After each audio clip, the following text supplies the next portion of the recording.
Welcome. This is the Devi Show. It's another 30 minutes where we fight the good fight and then shine a light on the rare and unusual.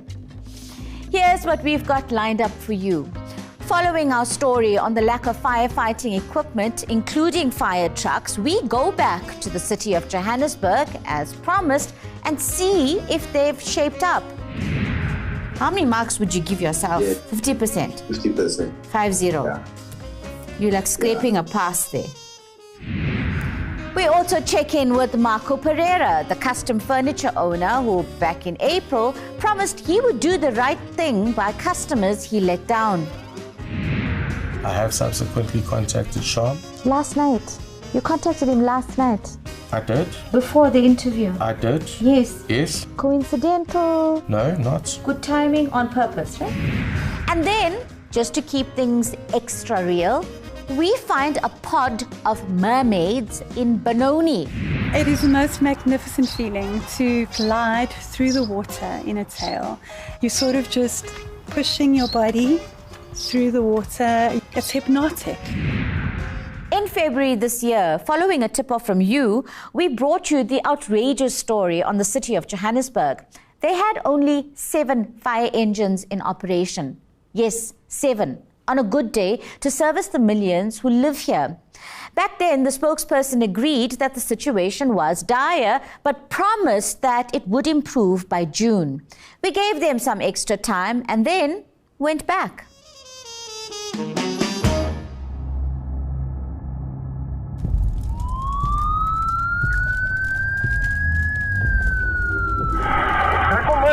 In February this year, we brought you the shocking story of the under-resourced and ill-equipped Johannesburg Fire Department, leaving Joburgers in the lurch with their precious belongings and lives in ashes. Residents in neighbouring Alex and Sandton told us that their encounters with the department amounted to a comedy of errors. When they got to the fire department, fire truck wasn't there. We had to wait. It came around just after 11. It was an hour since the blaze had started.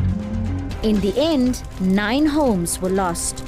In neighbouring Sandton, Anand Mudliar also battled to raise the fire station when a fire broke out in his home. So we made a total of 8 calls. Anand eventually had to fetch the fire truck himself. Time lost, which left part of his home and his cars, a Porsche and Land Rover, reduced to husks. You're looking well over 6 to 8 million rand worth of total damage. So at the time, we conducted an audit of our fire stations and, to our horror, discovered that we only had 7 fire engines for 29 stations in Johannesburg. No water trucks, only 1 air truck, and we are meant to have 3, and no ladders. So somebody was sleeping here. I wouldn't say somebody was sleeping. Well, someone wasn't awake. Johannesburg City spokesperson Ntatisi Modikwane assured us we'd have an additional 20 fire trucks by June. I'm telling you that we will. Because I'll come back here and sit here and ask you again. Yeah. In June. Yeah. Because while we're sitting here, people are losing their lives and they're losing their possessions. True to our word, in June, we started following up. First with a firefighter who asked us to hide his identity, so let's call him Bob. He says we've only received a handful of new vehicles. There's supposed to be 4 new fire engines and 5 new RIVs, rapid intervention vehicles. And according to Bob, the existing 7 fire engines are unreliable and often not in service. So, but of the 6 or 7 that were there at the time, do we have any of them? I would say there's probably 4 or 5 at any given time, seeing that they are constantly breaking. But actual fire engines now? 10. That's only a third of the minimum number the city should have on the road daily. We approached city spokesman Ntatisi Modikwane and it took several weeks for him to agree to an interview. He disputes that we only have 10 fire engines in operation. We are running about 15 plus on any given day. Is that enough? Not to the desired standards. It's halfway there. So would you, if you had to give yourself like marks, like a teacher, how many marks would you give yourself? 50%? 50%. 50. Yeah. You're like scraping a pass there. Highlighting the crisis in the city's fire department was this incident.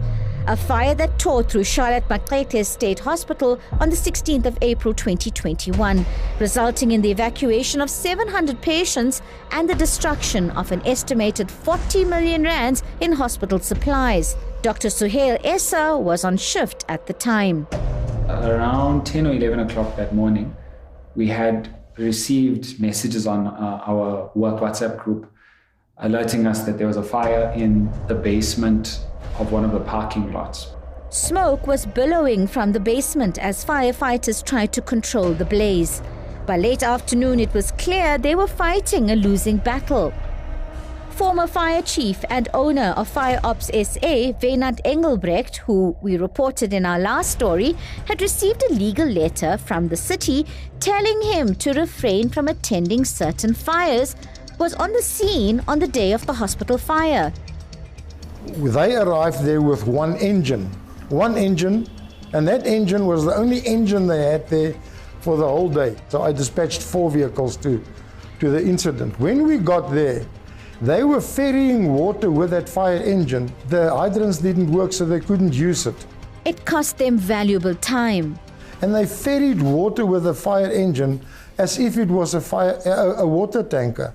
And every time that they left the scene, the fire flared up. The city disputes this and says the hospital itself had fire safety issues and that they had 2 fire trucks at the scene of the blaze.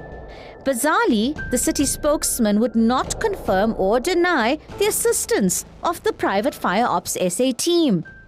Devi, as indicated before, I will respond on the work that the city is doing. Why are you avoiding my question? I'm asking you straight. Yes, you are. Even the viewers can see that you're avoiding the question. I'm saying to you, are you aware that they're attending to fires in the city? You're not aware. I'm not aware. With the limited resources, the blaze was impossible to contain, and by that evening, as Suhail was leaving, he got a call from his professor telling him to come back. This is a 1,000-bed hospital. You've got people stuck in ICU. There were people being operated on at that time. It was like an episode of Grey's Anatomy, and we were literally just pushing wheelchairs, pushing beds. It became a race against time. And I remember running up the stairs, and as I got to, I think, 7th floor, the smoke was imminent. We literally rushed into each ward, kicking down doors, looking for patients. What reasons were they giving you guys for why this fire had been going on for hours and hours and hours? Someone had stolen certain parts of the fire hydrant. The fire hydrants have been an issue which remains unresolved. One of the duties of a fireman is to go around and check the maintenance of hydrants to see if the pressure's right. But the fact is, we haven't had a vehicle for the past 3 to 4 years to do that. We didn't get a report of any hydrants that were a challenge. And instead blamed tampering and vandalism. Especially next to taxi ranks and where there's overcrowding of homeless people and so forth. The reality is, if we had more fire engines, had the hydrants been working and the hospital not been a fire hazard, the blaze could have been better contained. Instead, the fire damage left the cancer unit closed for weeks, the Wits Dentistry School in shambles. Even now, an estimated 2,000 outpatients a day can't be treated, and less than half of the 1,000 available beds are back in service. All this in the middle of a pandemic. When you have 60 beds that are not available, it's very difficult for me, particularly as a doctor, to be able to look a family member in the eye and say, I'm sorry, your family member is going to die because we cannot give them the care that we want to give them. Are you happy? Do you sleep soundly at night? What I can assure residents of Charlotte is that we are doing everything in our power to ensure that we respond, and we respond effectively. But the firemen we spoke to aren't convinced. They say the city is literally playing with fire. The stations have to be redone. There's so much that is being completely destroyed. I am not sure that we can actually come back from this to become a world-class African city.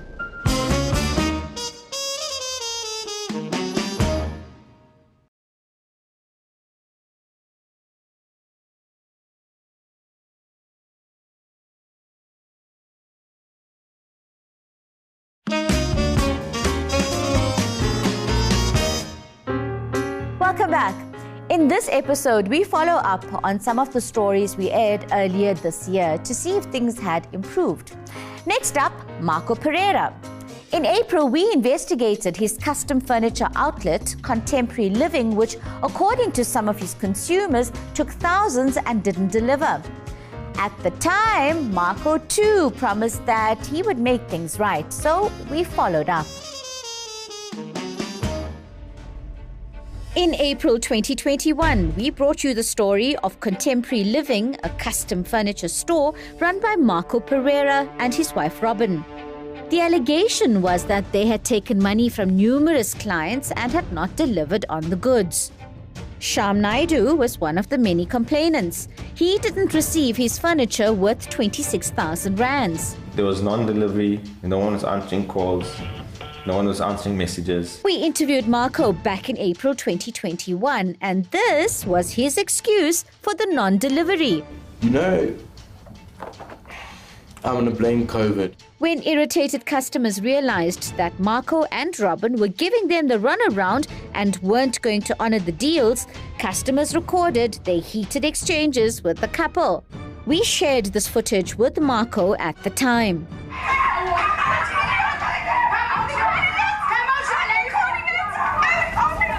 What happened? Robin has a disease and she's very sensitive when it comes to dealing with confrontation. She wasn't able to deal with that stressful environment at the time, which is how it escalated. Looks bad, eh? It does look bad. After our interview, we challenged Marco to do right by his customers. I'm not denying the fact, okay, that I owe these people money, but I'm also not running away from the problem. But 3 months later, we checked in with Shyam Naidu and the status of his missing furniture. So what happened after 2 to 3 weeks? Nothing. Desperate, Shyam had even gone to Marco's new premises in Kaya Sands. He was not there as usual, or hiding in his office, and he got his workers to say no one's there. So we gave Marco a call and asked for a follow-up interview. He agreed to sit down and talk about things. Let's talk Shyam Naidu. So we interviewed you on the 7th of April. We promised that you're going to resolve it. Where do we stand now? I did. Does he have his stuff? No, he doesn't. What happened? I wasn't able to finish completion of the manufacture of his items. You're listening to yourself now? Yes. Yeah. Okay. As a result, I have subsequently contacted Shyam. Last night? You contacted him last night? I did. Before the interview? I did. Yes. Yes. Coincidental? No, not. Good timing, on purpose, right? Because the interview was today. Yup, Marco contacted Shyam the night before his interview, promising for the second time to do right by him. Phones me up out of the blue. I'm shocked. And then he says, okay, no. He's going to make right with me. He's going to pay me in installments. He's going to pay me a small deposit, and then every Friday for the next 4 weeks, he's going to pay me back the money. Marco did pay Shyam 3,250 rands out of the 26,000. Shyam says the only reason this happened was because Marco was going to be interviewed again on the Devi show. But you phoned him last night because you knew that you would have to have answers for us today. Yes, Marco. Yes. The rest of the money didn't materialize. Shyam has written off the whole saga to experience and made another plan. So you got fed up and just bought your own stuff? Yeah, we had to move on with our lives, and we got someone else to make the chairs for us. Following our story, Gregory Marco made contact with the Devi show. He had purchased couches worth 14,000 rands in September 2020. And, you guessed it, the couches never arrived. You know, you just wait and wait. You know, you make calls until you actually go to the store. Gregory also tracked Marco down to his Kaya Science address. This time, he and his partner recorded the conversation early this year. You ignore calls, you are not even here. Yes, and you're correct. I did ignore your call. And the reason for that is because I was upset with the fact that you guys didn't trust me. Marco, according to expectation, made an arrangement. In lieu of their undelivered couch, Gregory was to take other furniture from the showroom floor until the actual order had been custom made. And then they promised that the following week they would bring the couch that we wanted. But even that, nothing happened. I had made an arrangement with them, as I had with a number of people that day, for them to take stock off my floor to the rand value of their order. They claim that it was a loan until you got their furniture ready. That statement or that information that they supplied you with is false and incorrect. Are they going to get their furniture or their money back? I am, prepared to compromise, okay, and make an arrangement with the customer, but the customer needs to be prepared to also compromise. That's Marco's take on the whole fiasco. The customer needs to compromise because he has not yet made good on his promises. What would you give yourself out of 10 based on your own promises that you made 3 months ago? A 7. What do you think Shami is going to score you? Sham's only going to give me a -5. Thanks very much. After the break, mermaids are big business. That's right, mermaids. We found some making waves in Benoni.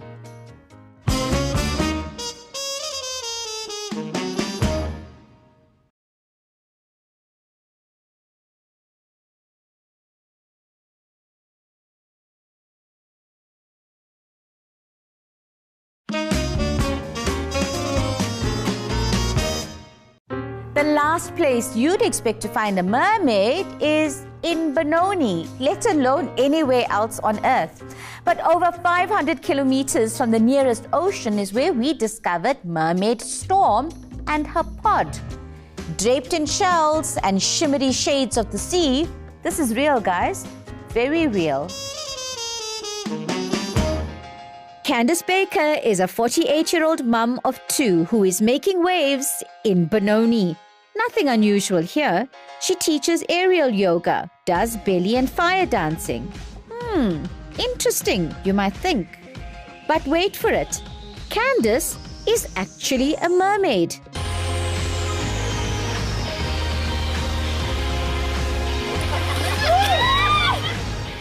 So now you and your friends get together and like, I call my friends a squad. You have another word. You guys are we're a pod, a mermaid pod. So that comes from a whale pod. And we definitely sometimes feel and look like beached whales when we're in our tails and we can't move around. We have to roll over to a rock or whatever. Candice goes by the name Mermaid Storm, and it's clear she's the warrior leader in this group of sirens. With her sea-tangled tresses and shimmering aquamarine tail, she says that her love of the mythical creatures all began 4 years ago because of a challenge. This all started with an aerial yoga challenge. We had to dress up as mermaids and do some poses in the yoga hammocks. So I went out and I bought a roll of t-shirt material and I sewed it into a tube and I put a tutu around my ankles so that I kind of looked like a mermaid. And we did the aerial yoga poses and I loved it. And I just decided from then on I was going to be a mermaid. Her life has always been centered around the ocean. Candice says she was conceived on one of the islands in Vanuatu in the Southwest Pacific and then born in Sydney, Australia. Were you a water baby when you were a child? So as a child, I did do some swimming. I was never a particularly strong swimmer, but I did participate. So I've always been swimming, but now I'm really taking it seriously. I'm doing a free diving course so that I can learn to hold my breath underwater for longer, because then you don't have to have all that equipment on you while you are swimming. Candice believes her journey of wellness began after she finished studying psychology. She wanted to help people, so worked in a rehab center, but then dived into travel and became a flight attendant and worked for SAA for 2 years. And then when I came back, I started my wellness business. So I started teaching ladies the aerial yoga, even pole dance, all the circus arts, everything in the air basically. So it's so empowering to learn an aerial art, because you become strong, you become so excited at what you're learning to do, and you begin to see your body in a whole different way. You really begin to appreciate yourself. So the swimming motion is a lot like belly dancing if you're doing a body wave. So it's that kind of motion. So it opens up your hips, it's great for your spine, and then your arms come up like this. So that's kind of your motion. And it's hypnotic and beautiful. To get that mermaid motion, you need to use a monofin.